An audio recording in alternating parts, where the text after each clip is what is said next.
All right, welcome to the May 5th Cannabis Licensing and May 5th, 2025 Cannabis Licensing and Advisory Board meeting. And it says I just realized it's hybrid. How many people are in? So it was hybrid until no one was able to show, and it was changed to virtual per the email that was sent out. I just see the agenda still says hybrid. So Yeah, anyway, well, the agenda had already been published. yes. So let's go ahead and start with the instructions for a virtual meeting and rules of decorum. Thank you.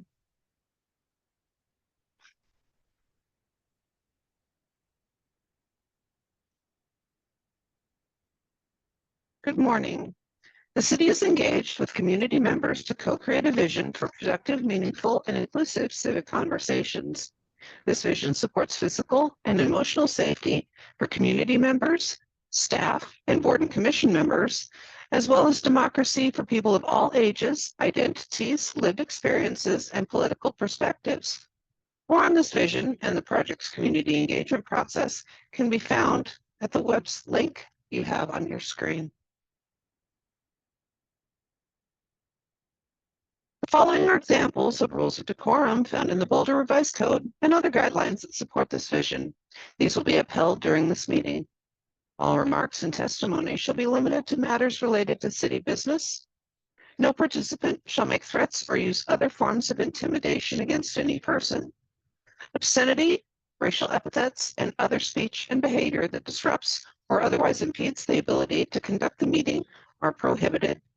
Participants are required to sign up to speak using the name they are commonly known by, and individuals must display their whole name before being allowed to speak online.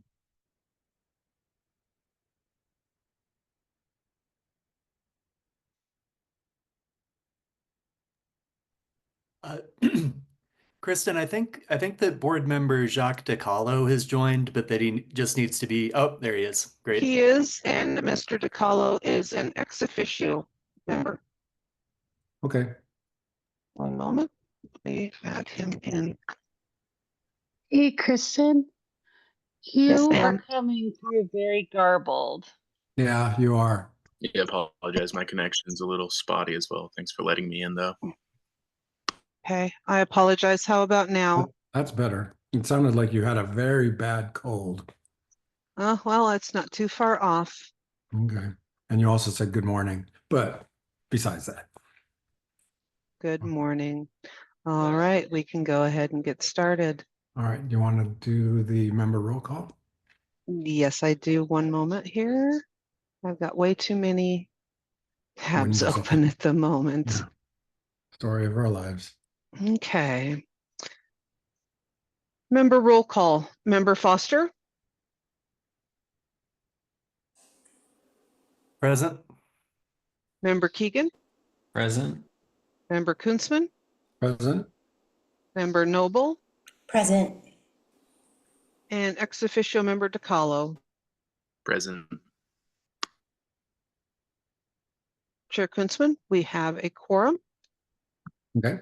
Moving on to agenda item number 2, general public comments to the board. Public comments will be limited to 3 minutes per speaker. If we do have any public speakers for just this item on the agenda today, I will put a Google 3-minute timer on the screen. If you are here to provide general public comment, please raise your hand using the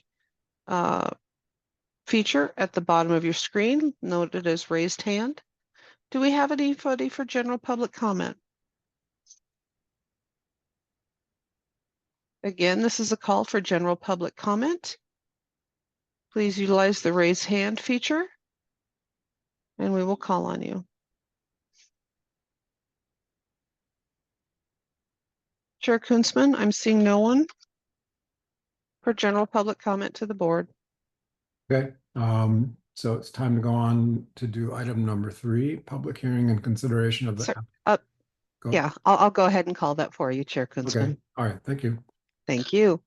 Agenda item number 3, public hearing and consideration of an application filed on February 21st, 2025 from the Dandelion LLC, doing business as the Dandelion, 1146 Pearl Street, Boulder, Colorado 80302. Bright Star LLC as 67% owner, with Peter Balin Nobe as 100% owner of Bright Star LLC, Joshua Nathaniel Ginsburg with 15.34% ownership, Rhett Daniel Jordan with 13.34% ownership, Jonathan Board, Chief Executive Officer, with 2% ownership, and James Michael Krieger with 1.32% ownership, and Shannon Maria Pusinski with 1% ownership, with a business mailing address of 3150 South Sheridan Boulevard, Unit 1, Denver, Colorado 80227, for a new co-located marijuana medical wellness center. We do have several people in the room today as panelists. If you could please indicate on who would be speaking by using the raise hand function. If you will all be speaking, you can have more than one also, obviously. And I will start promoting you now.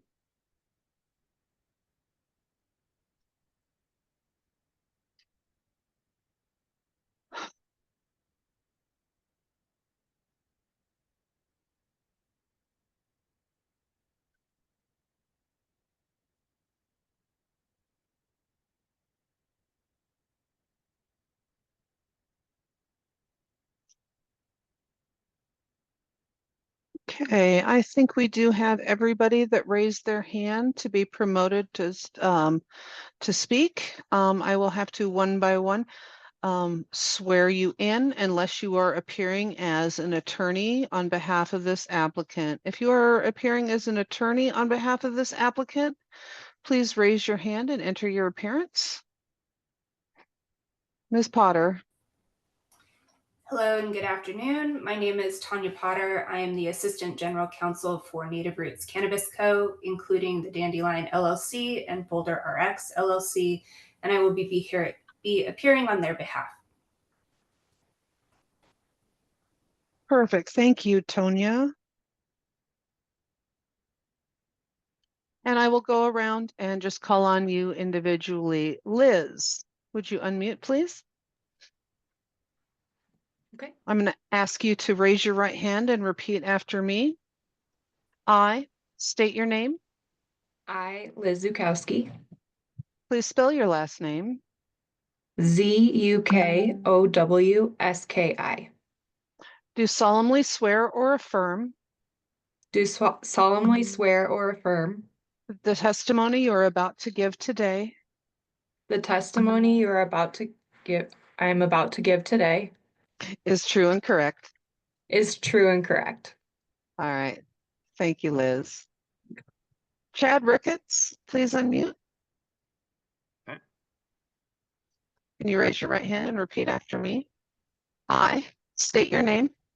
I, Chad Ricketts, Spell your last name, please. Ricketts, Do solemnly swear or affirm do solemnly swear or affirm that the testimony I am about to give that the testimony I am about to give is true and correct. is true and correct. Thank you, Chad. Aaron, would you Hey. please unmute? Kristen, Oh. before you go any further, can you readjust your mic? Is it still? Yeah. I apologize. Oops. Without it.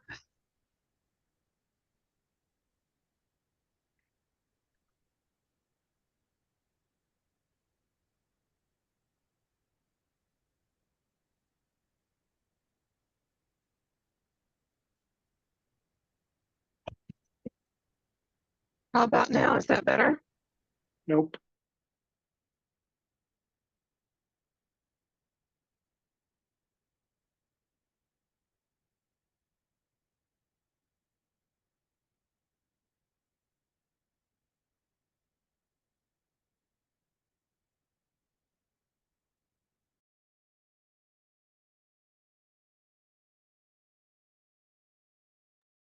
I apologize. How about now? Okay, can someone say something to see if I can hear you? Because I now can't hear you. You sound good. Okay, thank you. It's going to be coming through my audio. I don't quite know what's going on with this. So I do apologize. Where was I? Aaron, would you please raise your right hand and repeat after me? I state your name. I, Aaron Spies, Please spell your last name. Spies, Do solemnly swear or affirm do solemnly swear or affirm that the testimony I am about to give that the testimony I am about to give is true and correct. is true and correct. Okay, I did see we had a couple of others, Ms. Potter, that had joined and then are no longer in the queue. Do you know if you had people leave? I am not sure if we had anyone leave. I do believe our CEO and one of the owners you named, John Board, has joined merely to observe, not to testify. Okay, all right, I apologize. Thank you. Just a note to both the applicant and the board. You did receive an amended preliminary findings report as a separate email attachment that was also made publicly available prior to the hearing last week. Chair Kunzman, I'll turn it over to you. Okay, let me get my correct screen up here. I may not be looking at the camera because I'm looking at my other screen, so I apologize to those that are looking for that eye connection. But I hereby call a hearing to order as the review of the licensing application submitted by application of applicant the Dandelion LLC, doing business as the Dandelion. Could the licensing clerk read the matter into the record? Again, public hearing and consideration of an application filed February 21st, 2025 from the Dandelion LLC doing business as the Dandelion 1146 Pearl Street, Boulder, Colorado for a new co-located marijuana medical wellness center. Okay. The licensing division and applicant are hereby admitted as interested parties for the proceeding. Were there any persons who filed a written entry of appearance? No, Chair Kunzman, no written entry was filed. Okay. I guess I don't need to read the next line. There's nothing for them to object to if no one filed a written entry of appearance. This is a public hearing before the Cannabis Licensing and Advisory Board of the City of Boulder to determine whether or not the application of the applicant, the Dandelion LLC, doing business as the Dandelion, for a co-location of a medical wellness center into an existing recreational dispensary. Dispensary license shall be granted or denied. This hearing is conducted pursuant to the City of Boulder ordinances, laws of the state of Colorado, and the rules of the Cannabis Licensing and Advisory Board of the City of Boulder. The purpose of this hearing is to take public comment and receive information, data, and testimony from interested parties in order to enable the board to make the findings and to reach the conclusions required to be made by law as to whether or not the license applied for shall issue. Interested parties are the applicant acting through the owner, manager of a business, as well as the city acting through its licensing division. The record is being made of these proceedings. Those who desire to be heard shall identify themselves by stating their name, spelling their first and last name, and stating their pertinent address. They shall also be sworn in by the licensing clerk.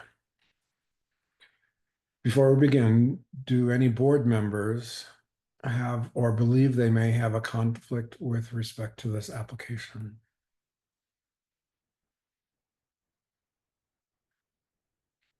I can't see my board members right now.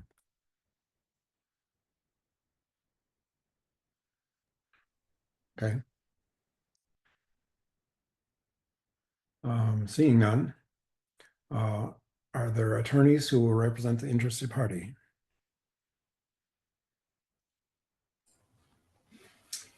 Yes, I, Tanya Potter, Assistant General Counsel of Native Roots, will be representing the applicants. Okay, this proceeding will have the following order. First, we will take public comment. Second, we will hear testimony from the city staff, and then the applicant, and then any other interested parties. Each presentation of testimony shall be limited to 10 minutes unless good cause is shown for additional time. After each interested party's testimony, the board and every other interested party will have the opportunity to ask questions of that party. Finally, each interested party will have the opportunity to rebuttal testimony. The board will have the opportunity to ask additional questions of each interested party following the rebuttal testimony. Excuse me, following hearing the evidence, testimony and presentation of evidence will close and the board will deliberate.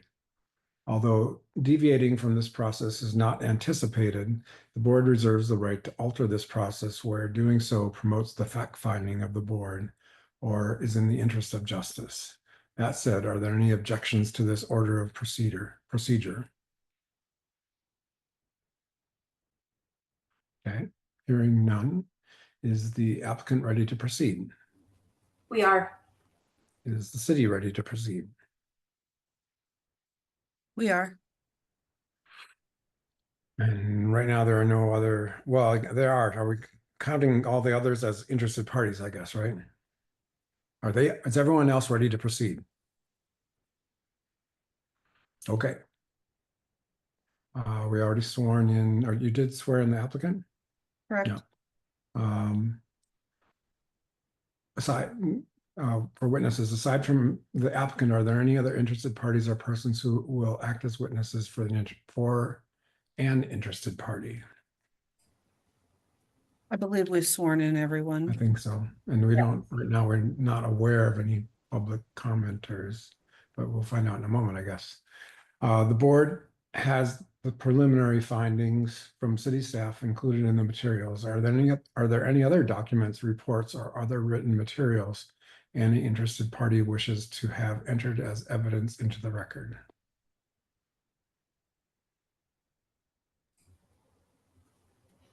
The applicant has no additional exhibits or evidence that we would like to admit at this time. We just want to ensure that the CLAB received the Exhibit 3.2 preliminary findings amended that Kristen referenced earlier, which was corrected for names throughout.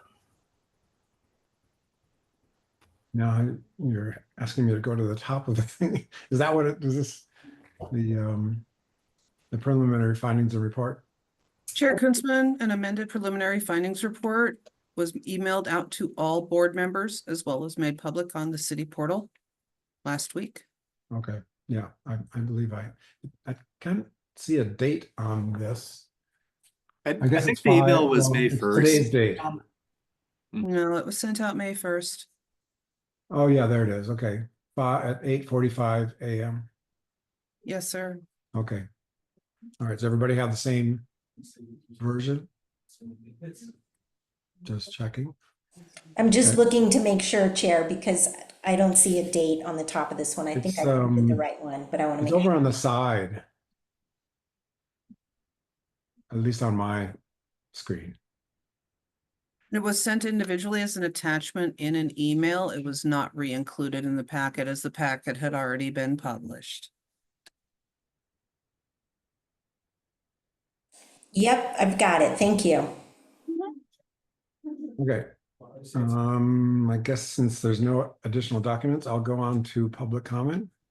We will begin by taking public comment. Public comment is limited to 3 minutes per speaker and is subject to the board's rules and procedure and decorum. For each commenter, the board will have the opportunity to ask questions.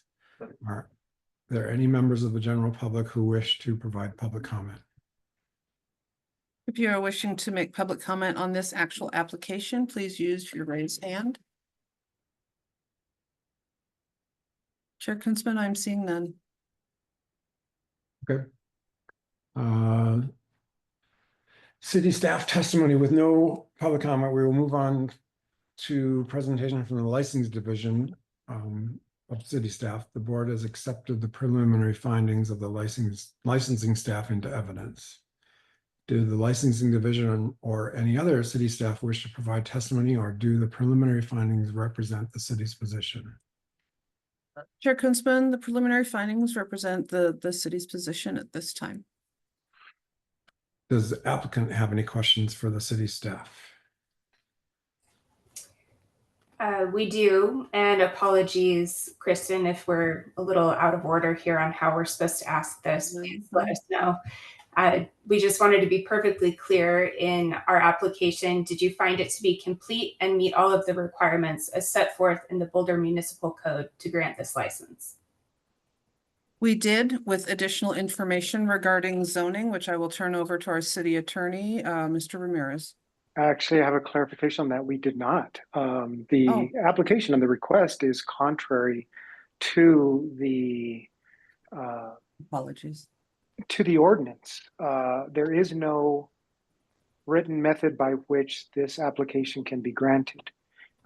If the CLAB, if the board wishes to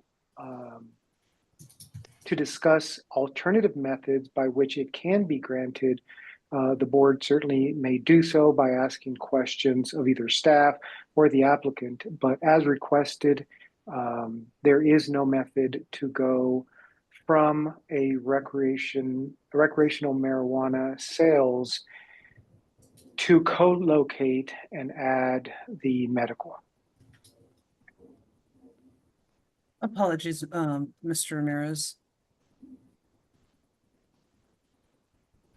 I misspoke. I was looking at the actual application materials itself, not the zoning. We do have a hand raised from Member Foster. Yeah. Is there any reason I can just, people who have their hands raised, I can call on, I'm assuming? Sure. I wasn't sure. You said you weren't seeing all of your screens earlier. No, I got it now. Adam?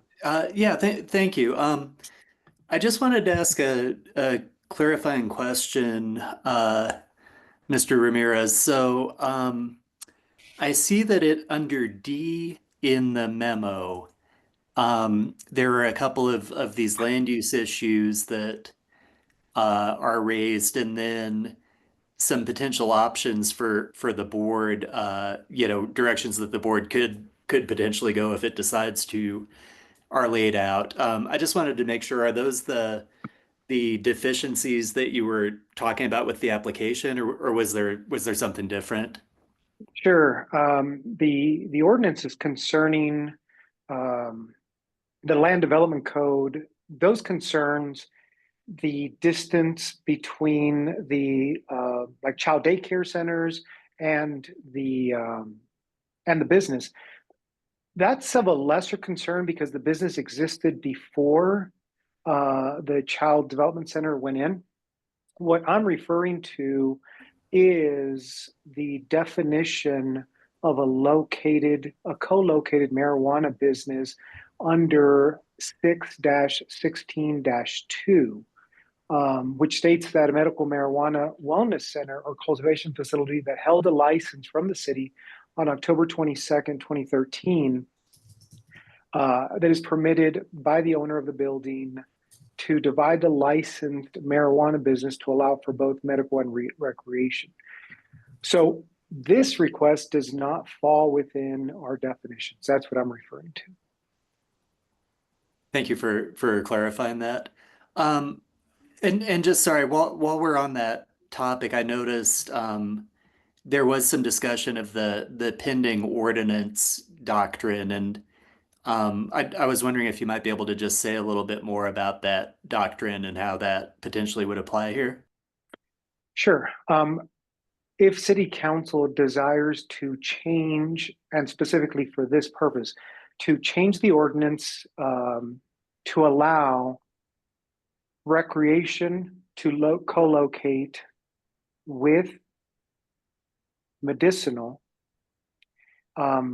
it could start the process and under the pending ordinance doctrine, permit the use that is being requested.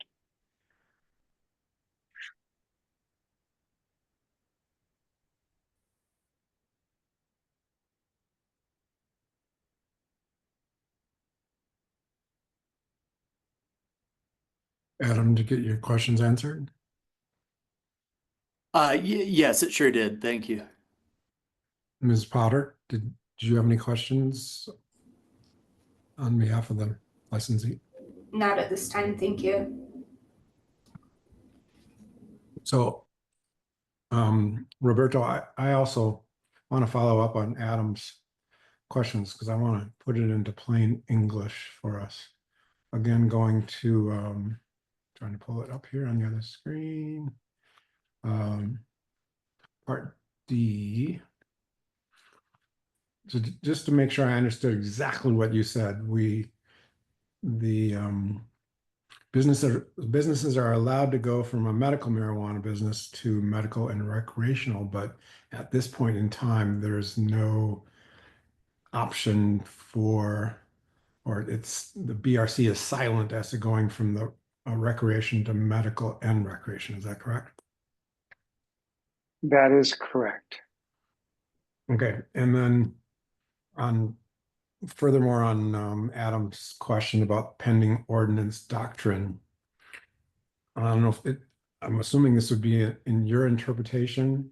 Is the applicant or is this application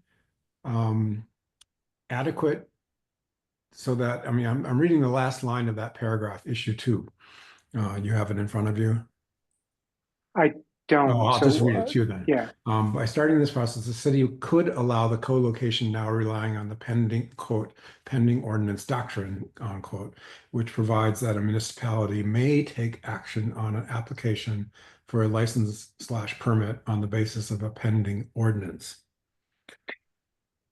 So can you put that into plain English for Sure. us? So let's say that city council says, you know what, this is really, really old language. We want to clean it up. We want people to be able to go from medical to medical and recreation, as well as from recreation to recreation and medical. So let's go ahead and start this process, get us a draft ordinance. Once that process is in place, there is a theory in the law that would allow the city to say, well, this process has already started. It looks like it's going to pass. So let's go ahead and give them the permit. Mm-hmm. Okay. And what would be all the steps that would lead up to that point, I guess? I mean, city council doesn't act that quickly. No, it only requires city council to give staff the green light to begin the process. Kristen Teague or Elisa, do we know if we have started that process or if we have the green light to start putting the ordinance together? Maybe Rewa? Rewa was on, but I don't think she's on. Or is she on still? Sorry. Here I am. Hi, Oh, there you are. No, I am not aware of whether or not CMO has given us the green light to move forward with that. That wouldn't be CAOs. That would be a licensing's discussion with CMO. And then once we get the green light, we can start drafting.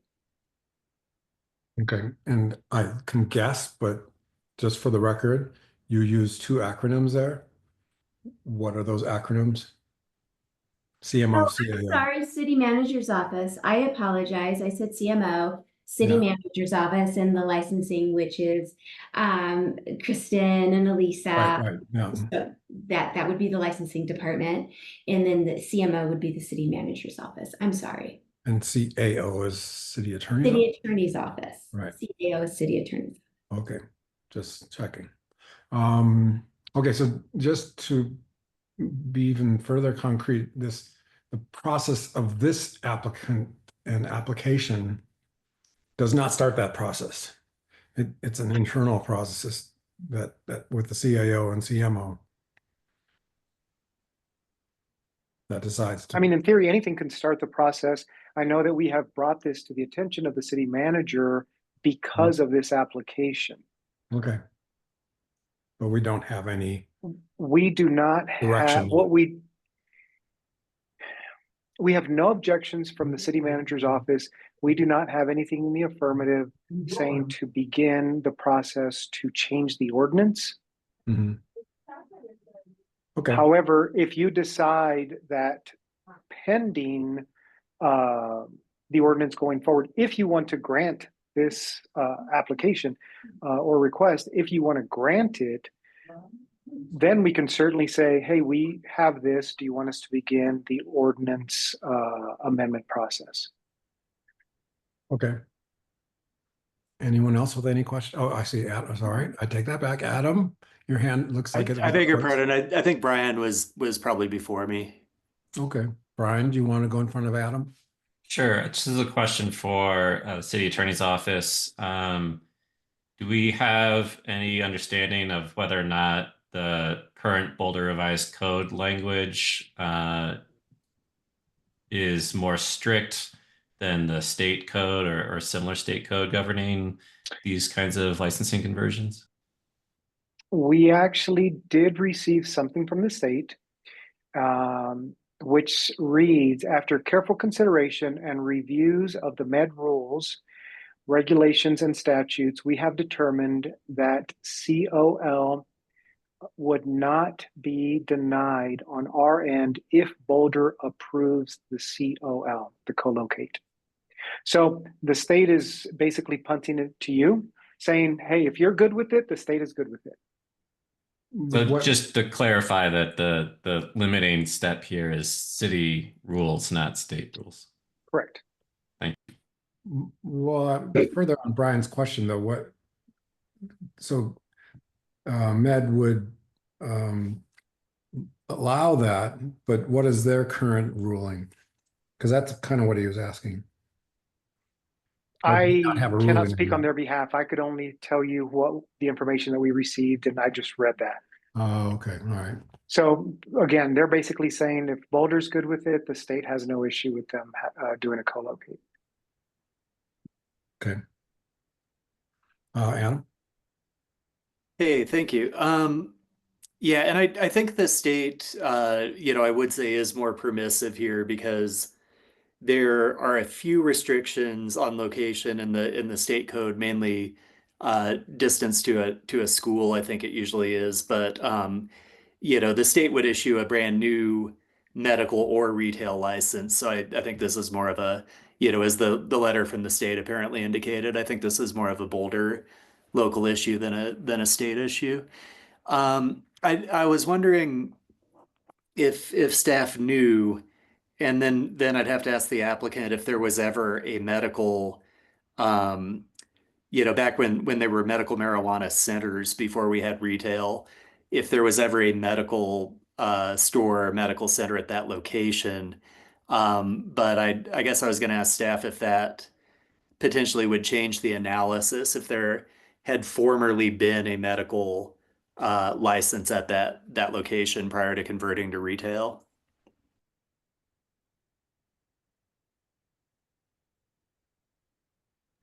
Or we could ask the applicant, because if there was never a medical store there anyway, maybe it wouldn't matter. Staff would have to go back into our archives to find any of that information.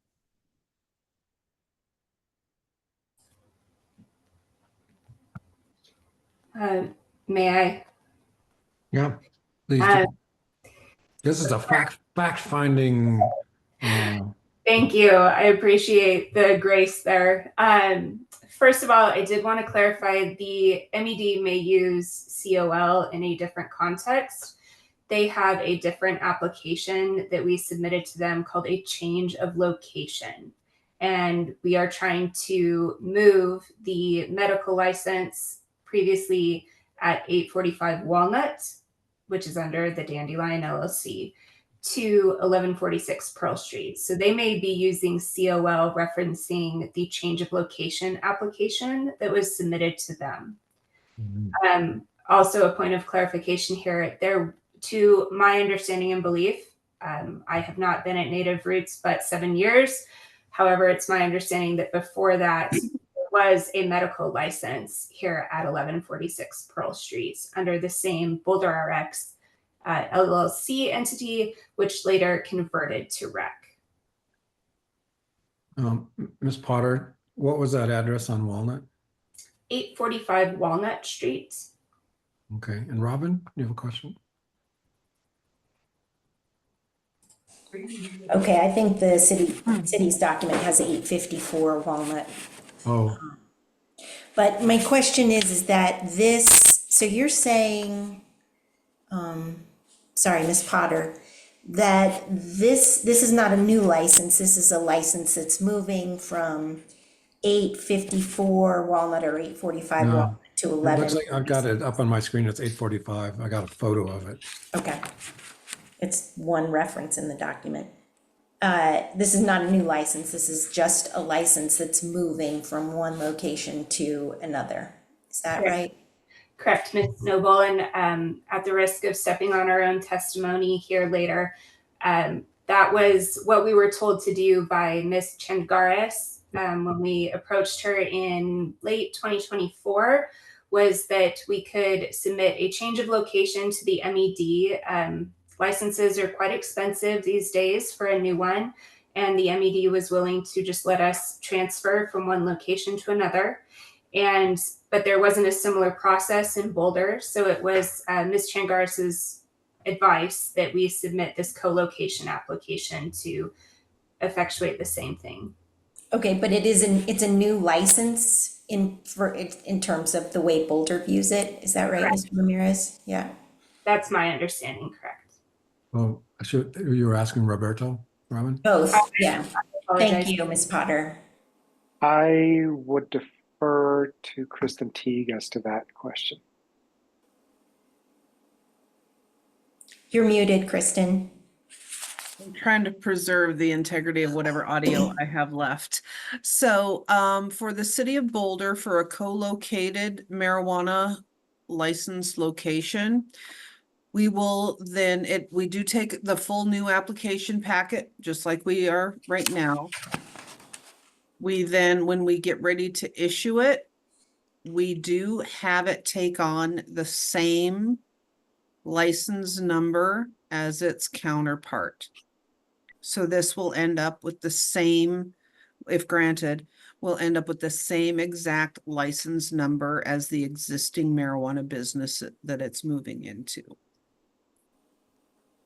One will just be recreational and one will just be medical. That is how the city of Boulder treats it, even though it's a new application to go in there. It will end So up it's same one license number. license, but for recreational and medical? License number for the city. So like, for example, we have a couple of co-located, we have it like 18-00 or 10-0070 is Mhm. one under recreational, and then, or medical, and then when we have the recreational, or the opposite, when we issued it, because they're stuck together, we effectively marry them. Mhm. So it's not considered one location. There's the recreational and the medical, but they hold the same liquor license number to marry them so that they follow each other together. Does that make sense? Yeah, it does. I mean, the distinction's important, I think, because coming back to the child care center issue, I actually think that's potentially problematic because we're trying to follow the code.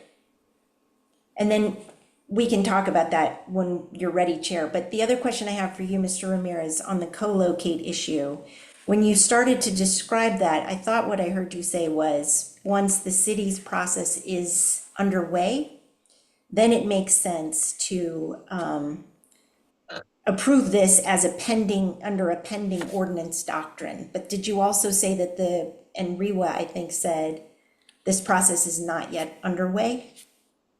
All of that is correct, and you can certainly do, if you wanted to, you can certainly do a conditional grant. So you can grant on the condition that city council begins the process. So that you could just take all the information you need now, make a decision so that you wouldn't have to make the applicant come back before you again. Okay, understood, but it wouldn't necessarily be a full green light, it would be conditioned on that. Correct. Thank you. Correct. So trying to get all the information in front of us, or did you want to say something, Riva? Okay. 845 Walnut. So Ms. Potter, or representing the applicants, does that mean 845 Walnut would then close? And everything would be consolidated into the 1146 Pearl? That is correct, Mr. Chair. Okay. And I'm just looking at the maps. I don't know who creates these maps that are submitted with the 1,000-foot circle and the 500-foot circle. From what I can tell, 845 Walnut was a little further away from at least the child care place in question, or is that fair to assume? I don't know if there's other ones, but Without having additional information, I can't confirm or deny that there wouldn't be additional childcare centers near it. well, yeah, I don't know about that. I'm just talking about the one that is it within the circle of 1146. There may be others, but I'm not aware of those right now. But you already had a medical license at 846 Walnut. Yes. we had a medical license. 845 Walnut. So, Yes. okay. Let me go back to my script if I can find it. Like Kristen, I have way too many windows open. It's in here somewhere.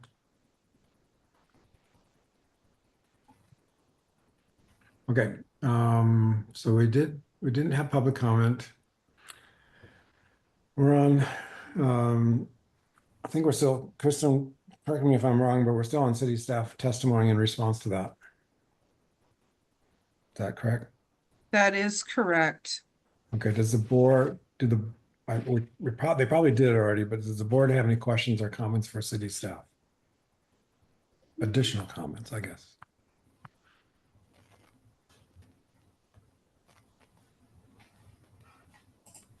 Or I did not ask, do the other interested parties in the room have any questions for city staff?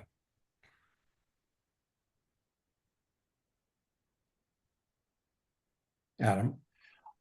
Sorry, Chair, I may have missed this, but what is the childcare business in question? Where is that located, and how far is the applicant from it? If you look at the map that's on page, I don't have page numbers. Can't tell you what page, but there's pretty maps with 1,000-foot circles and 500-foot circles. And it looks like the childcare is on Pine between, it doesn't show me this. Oh, it looks like it must be 12th and 13th. Does that sound right? Sure, Kunzman, the page numbers are at the top of the PDF. When you have it open, it is 21 of 64. With another inset on page 22 with a little bit, Is my interpretation of the map correct, that it's on Pine between 12th and 13th? Yes, it is. Okay.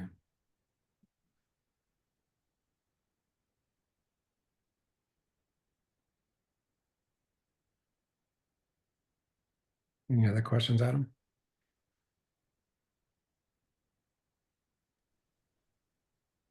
Oh, thank you. Okay. Anybody else with any questions? Then I'm going to go on to the section for applicant testimony. Does the applicant wish to present further testimony or present further evidence? We would like to present testimony today. And so the way we prepared this is just to have each of the people who have joined today speak on sort of their areas of expertise. If you'll indulge us with that. Again, my name is Tanya Potter. I'm the Assistant General Counsel for Native Roots, including the Dandelion and Boulder RX. And one of my primary responsibilities is the upkeep and submission of license applications. First and foremost, and I apologize that we're this far into the meeting before I've said this, thank you to the CLAB for agreeing to have this special meeting today. We really appreciate you guys taking the time to hear our application outside of your normally scheduled hours. And so, as I mentioned, we are here because of this licensing proposal that we got started on with Kristen Changaris back in September of 24, moving essentially what we're trying to do is move the existing Dandelion medical license from its current location on Walnut Street to Pearl Street, where it would be co-located with our existing recreational license, Boulder RX. We conversed, Kristen and I, about these logistics and how the Med had a way to do this through a transfer of location or a change of location. They sort of use those terms interchangeably, application, but the city did not have a similar process, which is what led her to recommend this co-location application. And we submitted it earlier this year, both at the MED level and then to you all. It's our understanding, the same as you brought up earlier from the MED, that they're sort of just waiting with bated breath on what you all decide to then make their own recommendation. And again, to reiterate what we said earlier, we just want to be perfectly clear. We are not adding another medical dispensary to Boulder. It would be a 1-for-1. We would close the existing location there on Walnut, and it would be then just the one location on Pearl with both of our licenses there. Without further delay, I'd like to turn things over to our Associate Director of Retail Operations, Chad Ricketts. Thank you, Tanya. Thank you, members of the CLAB, for taking time today again. My name is Chad Ricketts, Associate Director of Retail for Native Roots. I've been with Native Roots for 10 years in August and in the cannabis industry for 15. I, just want to talk a little bit about the state of cannabis in Colorado. As I'm sure most of you are anecdotally aware, we've had a lot of change in medical shopping trends over the course of the past few years, to the tune of a 49% decrease in patients from the peak in 2011, and that trend reflects a broader shift in cannabis behavior, even in recreational sales across the state. But to us, that change in members does not diminish the importance of medical cannabis in Boulder. There's people that use cannabis and it is a part of their daily wellness. They take it very seriously, and ultimately, we want to make sure that we have access to medical cannabis for the Boulder community.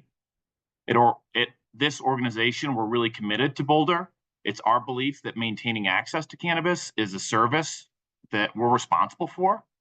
Because we're unable to co-locate medical on the Walnut Street location, we're actively exploring trying to do so here in Pearl. That's why, despite the state having this procedure, we're trying to take this route with y'all. Ultimately, the state of cannabis in Colorado has led us to pursue this opportunity because it's not fiscally responsible for us to have two locations in Boulder at the same time. In order for us to be able to provide the services we want in a fiscally responsible way, this option seems the most responsible both for us, and it gives the opportunity to ensure that we're still present for those Boulder medical customers that have been shopping with us since 2011. Ultimately, we appreciate and respect your time and hope that you consider that we are dedicated to being a consistent part of this community, and hope that you let us continue that for years to come. And with that, I'm going to pass it over to our Director of Public Affairs, Liz Zakowski. Thanks, Chad. Liz, Chad. Liz, before you start, Yeah, sure. do you want to wait till everybody's spoken, and then if people have questions for each individual, ask them after everybody has spoken? What would be your preference? Dandelion representatives? I think whatever makes sense for the CLAB members. If you do have specific questions for Chad or Tanya that have already come up, we could take a pause here and you could go ahead. I don't want to Aaron, steal your thunder, Liz, but I did have a question for Chad, and I Okay. can either wait until we go through everyone, and I don't think we have a protocol for, do we do everybody, or do we have everybody talk and then ask questions? But it could also, as Aaron and I are the last two to speak, and if you might end up having questions for us, so it might be more streamlined to just Okay. let us finish, but it looks like Well, yeah, City I was Attorney hoping to has trigger, Roberto's Yeah, response, thanks so. for efficiency. And so we don't take up any needed time. We only allocated a very short amount of time for this. Let's do all the information and then all the questions, please. Okay, all right. Thank you for the official ruling, Roberto. Okay, well, as Chad said, I'm the Director of Public Affairs for Native Roots, and I wanted to share with you our commitment to community involvement and making a positive social impact. So at our company, we value a diverse, inclusive, and equitable society that welcomes all people. And our purpose is to enhance the well-being and happiness within our Colorado community, which began in Boulder. We do this using 4 social impact pillars. So those are diversity, equity, and inclusion, sustainability, wellness, and community. And community is threaded throughout those other 3. We focus our engagement around social issues that are prevalent in our communities today, to provide a grounding point for our company to make decisions about key community partnerships and philanthropic giving and volunteer opportunities.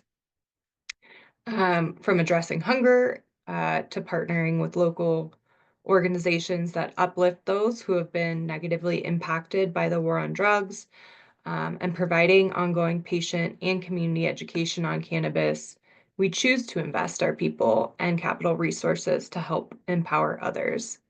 In Boulder, we're entering our 5th year of partnership with the CU Boulder Change Lab, which I know you all are familiar with, and they conduct research on the effects of cannabis on our minds and bodies. We're also a longtime member of the Boulder Chamber of Commerce. We've held food drives benefiting the Emergency Family Assistance Association and have an ongoing partnership with CDOT and MAD Colorado to provide education to employees, patients, and customers to prevent impaired driving. We have a detailed 2023 social impact plan that's available on our website. And our 2024 plan is going to be published later this month. So happy to provide those both to the board when, the 24 one, when it's available. The plans share an overview of the initiatives and organizations that we engage with across the state to improve our communities and fulfill our purpose.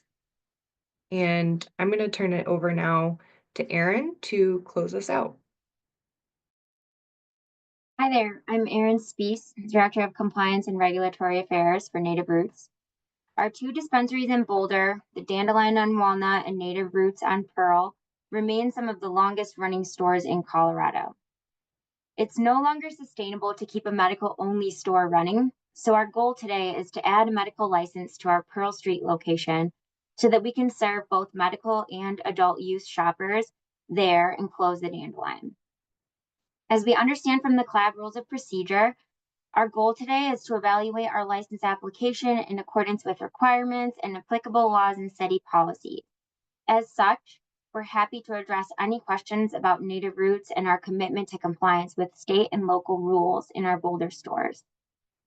Our medical license application includes an operating plan and a site-specific security plan for the Pearl Street location. Your packet includes a redacted version of those documents. Feel free to ask any questions about those plans. I'm happy to provide specifics or examples, especially in cases where the redacted portions are important for you to understand our process. We were pleased to see the preliminary findings report from the city licensing team, which found our application to be complete and that all requirements have been met if the CLAB is willing to initiate a minor code cleanup on the matter of the co-location definition in 616.2 for the addition of a medical license. We look forward to providing any information and answering any questions from the members of the CLAB today. If our application is approved conditionally, we plan to operate our existing Pearl Street store as a dual licensed facility in accordance with all state and local rules, and to promote and build upon our strong culture of compliance and community and Native Roots. We hope to continue building on this strong partnership we've formed with the city and a commitment to the character of the town of Boulder. Thanks.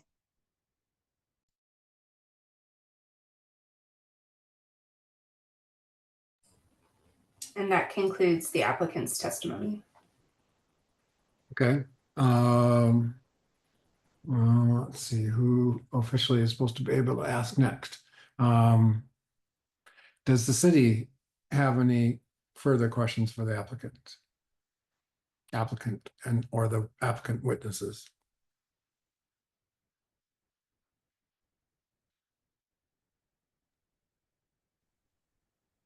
I do not at this time. Okay. Board, do you have questions for the applicant or their witnesses? Robin? Thank you, Chair. Mr. Ricketts, thank you so much for explaining the reasons why you want to co-locate the new location. I'm curious, what kind of, just give us as some sort of idea, what kind of sales volume increase do you anticipate from moving the customers you're serving on Walnut to the Pearl location? I'm going to be really candid here. It's relatively low. I mean, we're looking to the tune of $20,000 to $30,000 in revenue over the course of a month. And to be candid, at that volume, the location from which we are moving is losing money, and that's why we're having this conversation. We've got customers, to the points made, that have shopped here for a long time. Great people that we're really proud to service, and ultimately, we're not trying to do this for the opportunity to gain extra revenue. It's more to save the money that we're losing and to make sure that we're still present in this community for years to come. Well, I understand that, and I mean, businesses are entitled to make as much money as they want. I don't have any problem with that. I'm trying to understand, in this location that's closer to a school, what kind of volume increase you're going to see in the new space. If I'm honest, I actually expect there to be a decrease. I expect, as a result of the changes in accessibility with parking on Pearl Street and just the accessibility for Dandy, I really do think that we're going to be looking at less patients. It's more about making sure that those long-standing patients have the opportunity to come shop with us, that have good relationships. And I would say too, we're moving to make this, because it's dual license open space, it will only be a 21 plus location. So any patients that we currently have that shop 18 to 21 will not be able to shop in this location. So essentially we'll be raising the age it takes to come into our shop and shop medically. Well, thank you. Can I add more to your questions, Robin? Please. So Chad, along that line, I'm sure you gave thought to consolidating businesses at the 845 location, which I don't know, whether that's within 1,000 feet of a childcare, but I'm going to assume not. But that's not, one can't assume anything. It's a great question. Because then it satisfies two issues. They're not big issues, but the issue of the fact that we don't have the way of taking a current recreational licensee and adding medical, at least according to the BRC rules. Whereas you can go the other way. We know that. And I'm just looking at it again at this map that was provided for us. I don't know about other childcare facilities, but you've had a facility at 845 Walnut. So, there may not be the childcare issue in that circle. Right? I can actually jump in with a little light on this. We actually did look at this, and we are unable to add a rec license to the existing medical license because there are condominiums in the same building. I believe it's called a mixed use development, and it is a prohibited zoning issue. So yes, that had been our first try, But I figured you probably looked into it. yes. Hmm. Okay.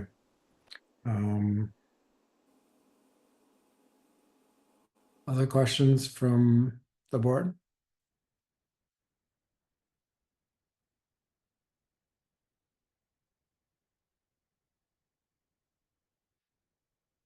I guess I have maybe one minimal or one quick question for Liz. I forgot exactly how you build yourself as what your relationship with the entity, but you're the person who's advocating social responsibility. Is that correct?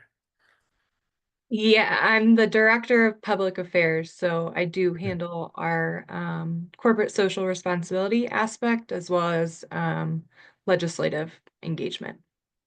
Okay. So, I mean, I'm just kind of pointing out the obvious that it just seems like now it's not like the childcare centers down the street, but it is within the 1,000-foot circle. So that seems like it goes against company's social responsibility. But I'm just a pediatrician. What do I know? Well, because we are already selling marijuana, recreational marijuana. I'm fully cognizant of that, and I recognize that. Yeah, and in effect, it is a change of location and not an addition of a new license. Yeah. You know, the proximity to that it's called the Off-Broadway Preschool Fine Arts located Oh, in that on Is that the Pine one Street. that's in on the what street did I say it was on? I forgot now. Pine. You were Pine, correct. Yeah. okay. We're not expanding access. And because we're also, you know, below street level, which is a requirement to have a dispensary on Pearl Street. Aaron can tell you about how none of our products are visible to anyone that's in the public from outside of our location. No child would even be aware that we are selling marijuana in that location unless their parent or, you know, guardian were to share that information with them. Okay. Back to Ms. Potter or Tanya. Oh, do you mind me calling you Tanya? Thank you. You can call me Tom too if you want. So back to the reasoning why you can't do it at 845 Walnut. There's so much building down around the area of Pearl. I'm surprised there isn't the same reasoning that a condominium complex on Pearl is close to the Pearl You'll location. You'll have to excuse my ignorance here, but it's something to do with actually being in the same building. And the Okay. Walnut building goes back to like the early 1900s, something like 1914, and shares services with the condominium building that is actually perfectly on the corner of Walnut there. Shares like sewer, water, things like that. And so it's considered by the zoning to be one building and a mixed use building where it's retail on the lower level and homes up above. And the location on Pearl, we're sort of down in a basement, if you will, off of street level. And up above us is Lindsay's Deli. There is no condominiums above us. Okay. Isn't there a second and third? I'm trying to remember that building. Roberto, go ahead. Yeah, hi. So notice was only given as to this application. It would be inappropriate to be Right. inquiring on something that you guys aren't going to vote on. Oh, no, we're not, 845 is out of the question. But the reasoning that they gave why they couldn't do 845, I was just wondering if that applies to 1146. Got it. That's all. Just trying to keep us on our 1 hour track. Okay. All right. Any other questions? I believe, just so you know, Thomas, at least on ours, There's a section in the zoning review checklist, and a box is ticked next to the proposed business is not located within a residential zone district or within a mixed use development that includes a residence. So I believe the zoning people did check for this with regards to Pearl Street. Okay. All right, seeing nobody else with their hand up, I'm gonna go on to rebuttal. Does the city wish to present any rebuttal evidence or testimony?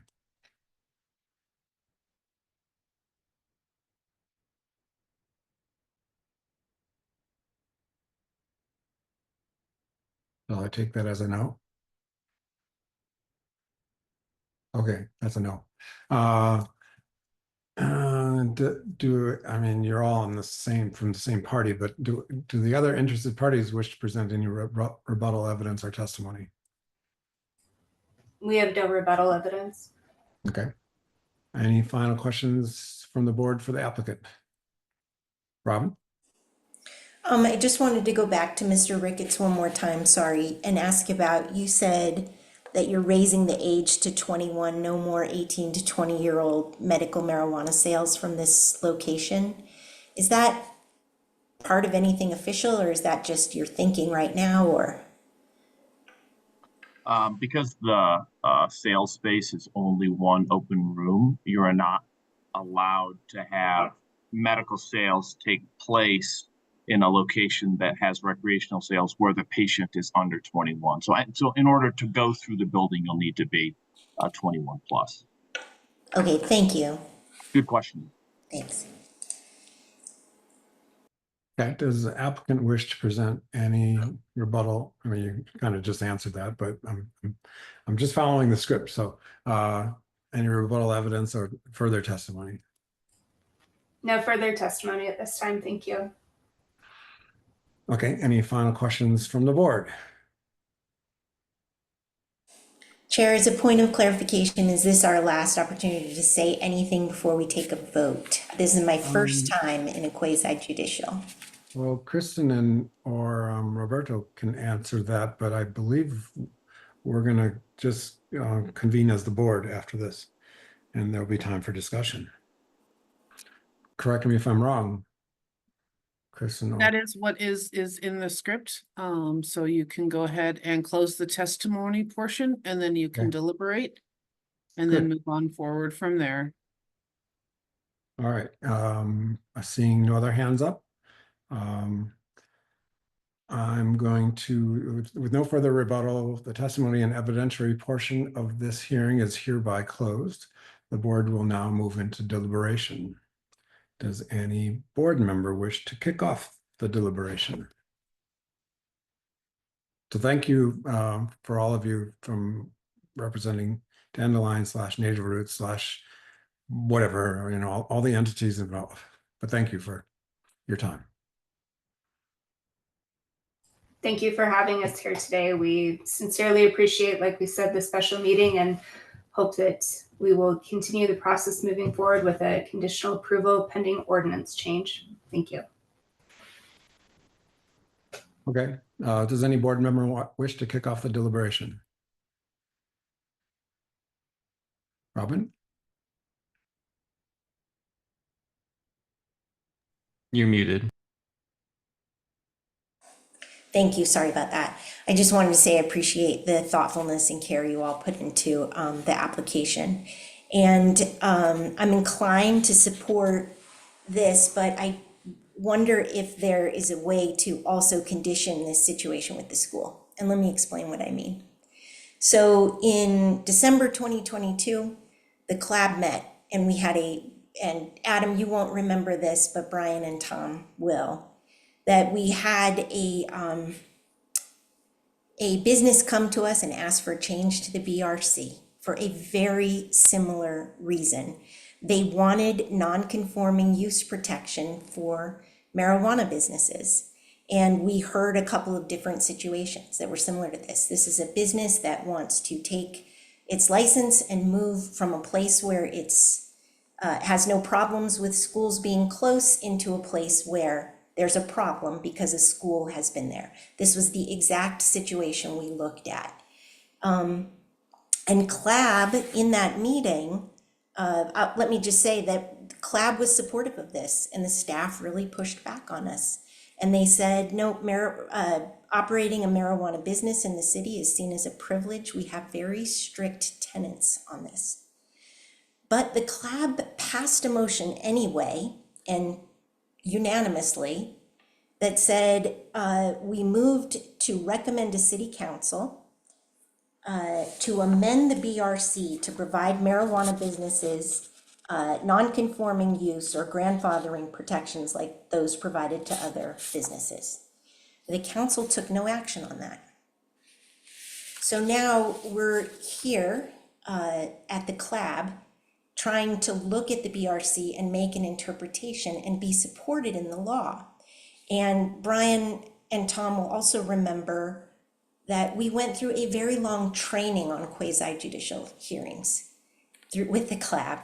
And the staff did a great job at this, and they took incredible pains to underscore that the law is your North Star. The BRC is what guides you. So, and this was not just for the city to avoid a lawsuit, although that was emphasized at the time. It was also for business operators so that people could have some certainty about how and what they were doing and what they were going to put time into, that they could rely on the BRC in the way that it was written. So I'm really conflicted about supporting this because I absolutely understand you're already selling marijuana in this location.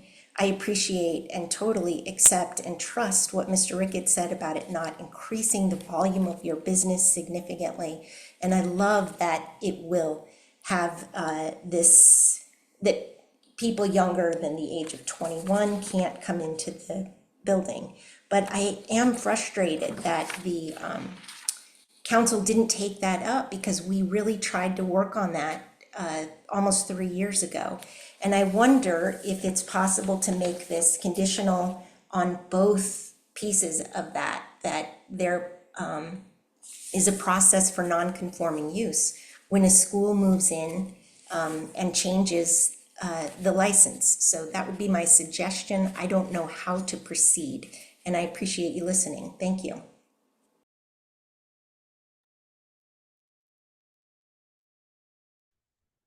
Other board members? Adam? Hey, thank you.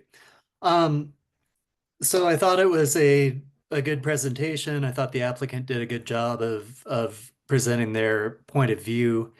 As I'm looking at the packet and these maps, I do see that there is this daycare center at the very edge of the circle, right at the outer limit of this 1,000 feet. I do, though, as other members of the board are, I'm inclined to defer to the city attorney and defer to staff and the memo that they wrote. And here they're talking about the ability to go ahead and co-locate because it's already a grandfathered location, right? So there's already the location that's, or pardon me, the existing retail license there. The volume on the existing retail license is going to be far higher than the medical sales. That was the applicant's testimony and certainly makes sense in terms of where the market's at. So, you're going from 2 locations to 1. You have a medical location that currently sells legally to folks who've met the requirements to get a medical card between the ages of 18 and 21, but the new location would only service 21 plus. So for the folks who have concerns about cannabis in the city, I wouldn't necessarily say I want to make anything more restrictive, but just realistically, here you're going from 2 locations to 1. You're going from serving 18 to 21 to only serving over 21. And, I just don't think it's going to have any impact at all on operation of this daycare center. I don't think the children who go to the daycare center are going to have any awareness that there's a cannabis store barely within 1,000 feet of the daycare center. So I would like to just follow the recommendations in the staff memo. And, to the extent that council action is necessary, I would certainly request that council look at that issue and take it up. But, I would like to go ahead and grant the application, I guess, on issue number 2, pending action by the council, but to not put any other conditions on this application.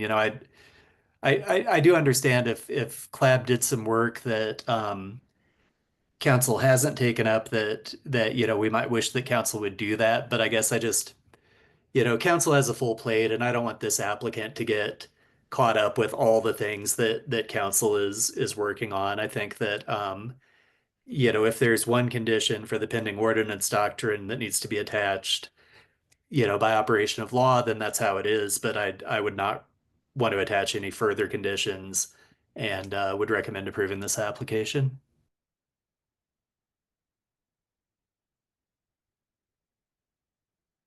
Brian? Yeah, I appreciate and thank everyone for their participation and questions and testimony here. I share the frustrations raised by Member Noble and by Member Foster that this was an issue that we had raised and shared with council, and that there's been no action. Again, I recognize council's got many demands on their time and attention, but it would be my belief that we should follow the staff recommendation and approve pending ordinance doctrine, and then try again to get council to move on this so that a location that is, I think, the only sort of question that arises with this childcare center. I would have more serious concerns if this was a high school or a middle school, but I'm not worried about under fives 1,000 feet away from a business like this having some kind of exposure. So I'm inclined to recommend passing with this pending ordinance doctrine. Jack, do you want to weigh in? Yeah, I'm happy to wait. I apologize. I'm having some camera issues today, but yeah, I would just like to appreciate and thank everybody for their input. While I don't necessarily have a vote, I do want to support what Adam was saying and what Brian was saying, that y'all should be in support of moving forward with this. I do understand the issue with having the school within 1,000 feet, but that establishment has been there for many years, and I think it being grandfathered in is a correct action. Thank you. Brian, you still have your hand up, but I can't tell if that's. I apologize. Thank you. Oh, okay. So I have a comment and a question. Just in I thank you, all of you, for your comments, and I'm torn. I can get behind what everybody said. I would point out one thing that Brian said. I'm looking again. I pulled up that circle again. I love this graphic circle. It's interesting that Boulder High School is 1 block outside the circle. So no, it's not in the 1,000 foot, but it's not far. And but that's just an FYI. So my question is for Roberto. Let's just say CLAB agreed to go ahead on this application, and we went with what you wrote about the pending ordinance doctrine. How would that all play out? Yeah, so if you grant it pending the ordinance process, then we would immediately reach out to the city manager's office and see if we have the green light to start the ordinance change. And the moment that we get the green light, then the application is granted. And the green light would be our green light. That was what you're saying. Well, the green light for staff to begin the ordinance To move amendment forward. process. If someone still needs to make a motion and we need to vote on it and blah, blah, blah. but that would be your green light as you characterized it. No. The green light would come from the city manager's office to begin the ordinance amendment process. So Okay. if I right got it. now I you got all it. take a vote and there's sufficient votes, then we go to city Right. manager's office. The CMO, I got it. Yeah. See, I'm a medical person. CMO to me means Chief Medical Officer. So, sorry. Robin? Mr. Ramirez, do you anticipate that this will sort of get a lot of people trying to make a change similar to this, or do you have others waiting in the wings, or? I don't know that we have anybody else waiting or that has applied. I don't know any other businesses that were only recreation that are trying to go medical. Thank you. Okay. I got to go back to my script. Hold on. Any further questions by anybody for those that can speak? Anybody for anyone?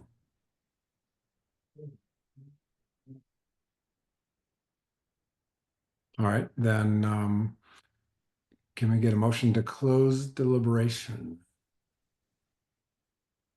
So moved. Okay, second by, Second, Brian seconds, Member Foster's motion. do we need a hand vote on this one, Kristen? I can't imagine, but I prefer if we just do a voice vote. okay. Is there anyone opposed or abstaining? And all in favor say aye. Aye. Aye. Aye. Okay. Is anyone ready to make a motion? But basically the motion is to approve or deny the application unless you have something. Yeah, I would move to approve, it consistent with the memo from staff. Is there any? And then so more specifically, as Mr. Ramirez described, that would leave issue number 2 for the city manager, but otherwise I would vote to approve. I'm sorry, Member Foster. Can I get you to please restate your motion? Yes. So I would move to approve the application with the conditional issue that staff had flagged as issue number 2 in the staff memo. And I could try again because that wasn't that clear, but basically, That's okay. Yeah, okay. I think I got it. And it's not the staff memo, it's the just to clarify, it's the preliminary findings memo. Oh, okay, thanks so much. Yeah, so per the move to approve, per the memo, and then with the condition that's flagged as issue number 2 in the memo. Adam, are you open to a friendly amendment on that or friendly rewording? Let me just. I didn't do a very good job with it, so No, you give it did a shot. fine. You did fine. I would just suggest that we say, and I'm not making the motion, Kristen, I'm just making a suggestion on wording, that we say pending the resolution of issue number 2 in the preliminary findings document by the city staff. That's a good way to phrase it, and yeah, if we may amend and make that the motion, I think that was a good addition. Okay, so Member Foster, I have an amended motion where you move to approve the application with the conditions as to number 2 in the preliminary findings memo. And can you provide that just a little bit more for me? Again, Member Noble. Pending resolution. Pending resolution. Yeah. From City Council, right? Yeah, Right. of the pending ordinance doctrine. Does that work for you, Kristen and Roberto? I'll go back and re-listen. Sure, close enough. I got a head nod from Roberto. I'm just verbalizing his head nod. All right, second on that motion. Brian seconds the motion. Okay, and I'm assuming at this point, you probably want to do a roll call vote. Can definitely do that. Can you read the resolution one more time, please? To the best of the recollection of typing, Member Foster moved to approve the application with condition as to number 2 in the preliminary findings memo with pending resolution from ordinance doctrine with the city manager's approval. Okay. Does that sound right, Robin? If Rewa It's might good have enough, captured yeah. it better than I did, so if Rewa captured it better, I would love to hear what that is. It would be city council's approval. Aren't you talking about, I just want to clarify, you're talking about the passing an ordinance by city council, right? Correct, Robin? Yes. Okay.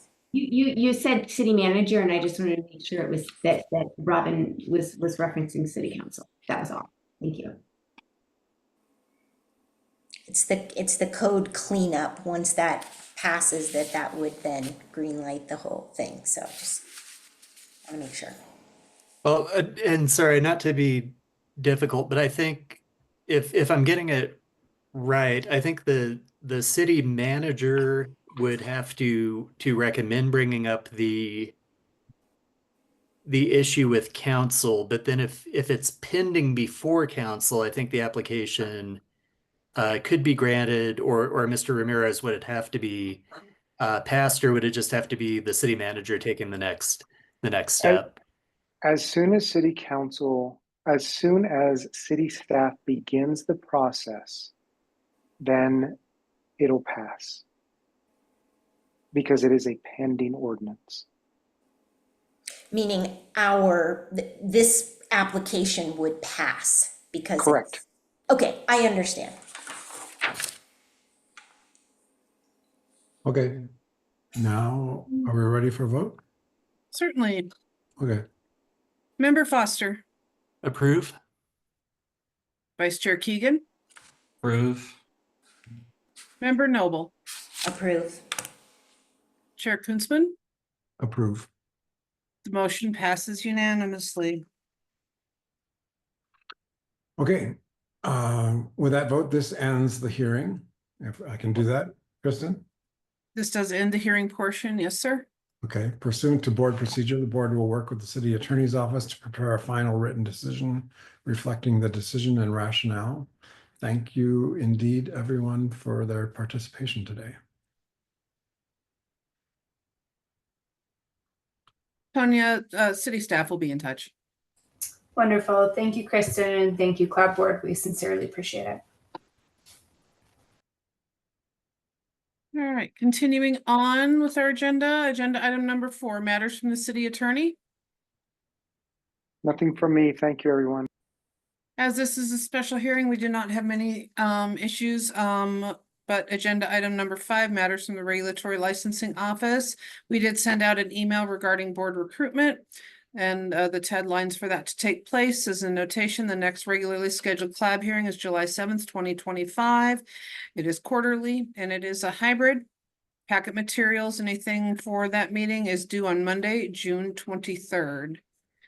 Moving on to agenda item number 6, matters from the chair and members of the board.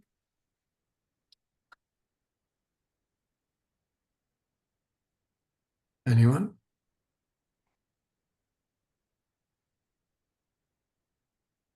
Okay. Adam, you moved forward as if you're gonna unmute yourself, so. Just eagerly anticipating what will come next. Motion to adjourn, and you may do that. if you- So moved. Okay, second on that? Brian seconds Member Foster's motion. Anyone opposed or abstaining? All in favor, say aye. Aye. Aye. Thank you, everyone. Thank you. Thank you. Thank you.